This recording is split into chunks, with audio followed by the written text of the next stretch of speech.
नमस्कार, मैं राजेश सूडिया। स्वागत है आपका डीआरटी न्यूज में। 2 पीजीएम राजकीय उच्च माध्यमिक विद्यालय में आजादी के अमृत महोत्सव की तैयारियां जोरों पर। भारत की स्वतंत्रता को 75 साल पूरे होने की खुशी में पूरा देश आजादी का अमृत महोत्सव मना रहा है। इसी के तहत आगामी 12 अगस्त को राजस्थान के सभी सरकारी और प्राइवेट स्कूलों में एक साथ देशभक्ति गीतों के तराने गूंजेंगे।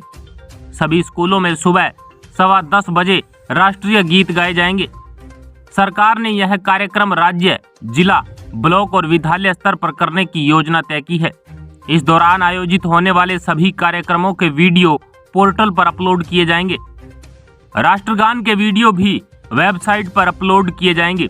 आजादी का अमृत महोत्सव के तहत कई गतिविधियों का आयोजन किया जा रहा है। हर घर तिरंगा अभियान की तरह ही नई पीढ़ी में राष्ट्रभक्ति जागृत करने के लिए गीत गायन कार्यक्रम होंगे।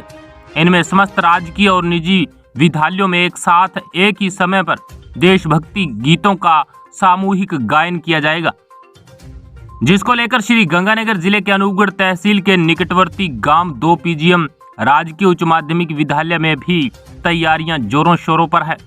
हर घर तिरंगा के तहत व्याख्याता रामचंद्र चौहान द्वारा विद्यार्थियों को झंडा बांधने का प्रशिक्षण दिया जा रहा है।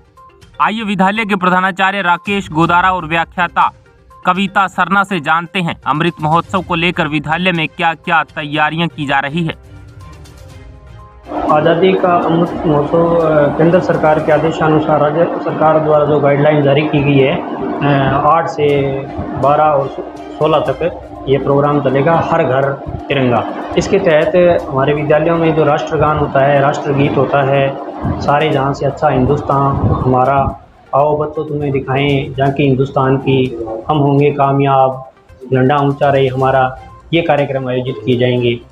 इसके संबंध में हमारे विद्यालय में प्रभारी भी नियुक्त कर दिए गए हैं, श्रीमती कविता शर्मा, आरती जी चौहान, पीतू जी छाबड़ा। इसके संबंध में विभिन्न एक्टिविटी, नाटक वगैरह, जो नुक्कड़ नाटक है, प्रभात फेरियाँ है, व्याख्याता रामचंद्र चौहान को इसके संबंध में किया गया है। बड़े बच्चों को कल 2 दिन पहले उन्होंने बड़े बच्चों को तिरंगा घर पे कैसे रहना है, कैसे बांधना है, किस तरह को बांधना है, उसके संबंध में उन्होंने बच्चों को बताया था। आगे कविता मैडम क्या तैयारियाँ चल रही है इसके संबंध में बताएंगे। सर, आज़ादी का अमृत महोत्सव जो हमारे यहाँ 9 तारीख से और विशेष रूप से 12 तारीख के बाद से शुरू हो रहा है 16 तारीख तक के लिए, उसमें उसके लिए ये हम प्रावधान कर रहे हैं कि एक नुक्कड़ नाटक हो, जिससे कि गांव के लोगों और आसपास के जितने भी लोग हैं उनको आज़ादी के अमृत महोत्सव के बारे में जानकारी प्राप्त हो सके। हमारे स्वतंत्रता से संबंधित जो संघर्ष हुआ है उसके बारे में लोगों को जानकारी प्राप्त हो सके, इसलिए सबसे इम्पोर्टेंट हम एक नुक्कड़ नाटक की व्यवस्था करने जा रहे हैं, जो कि 12 से के बाद 13 तारीख तक चलेगा।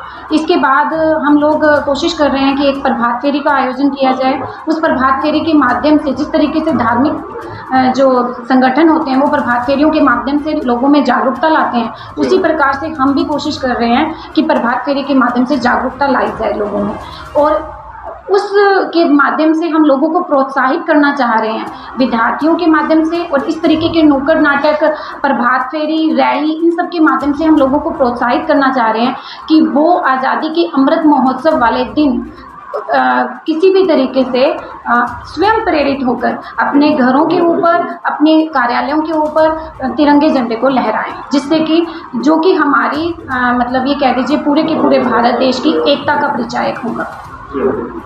तो सर, जो आगामी रक्षाबंधन और जो स्वतंत्रता दिवस आ रहा है, इस पर आप इलाका वासियों को क्या बधाई संदेश देना चाहते हैं?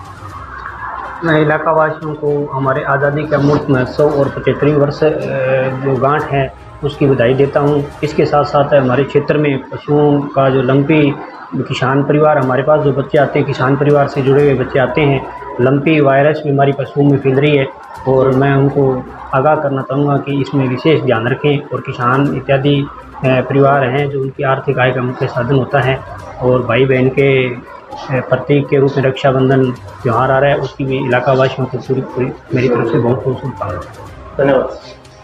साथ ही इस दौरान डीआरटी न्यूज की टीम द्वारा विद्यालय का निरीक्षण किया गया। निरीक्षण के दौरान विद्यालय में किसी प्रकार की कोई अनियमितताएं व कमियां नहीं पाई गई। मिड डे मील के तहत बच्चों को दिए जाने वाले पोषाहार में 100% गुणवत्ता और स्वादिष्ट भोजन बच्चों को दिया जाता है। बच्चों से पूछा गया तो उन्होंने बताया कि भोजन में बिल्कुल घर जैसा स्वाद पाया जाता है। Bureau report DRT news Anupgarh. आप बताओ, आपका नाम क्या है? योगेश। अच्छा, कैसा है सब्जी वगैरह? रोटी वगैरह कितनी देते हैं? भरपेट देते हैं। अच्छा, भरपेट आपको खाना देते हैं। तो बिल्कुल आगे हम सब्जी की हम लोकेशन बताने का है जो वो प्रयास करेंगे। तो यहाँ के विद्यालय के टीचर्स भी हैं, उनसे भी हम बातचीत करने का है जो प्रयास किया जाएगा।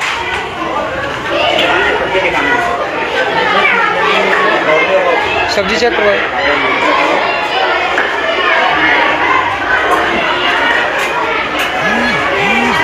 बिल्कुल तस्वीरों के माध्यम से देख सकते हो, ये सब्जी बिल्कुल फ़िलहाल बहुत ही बढ़िया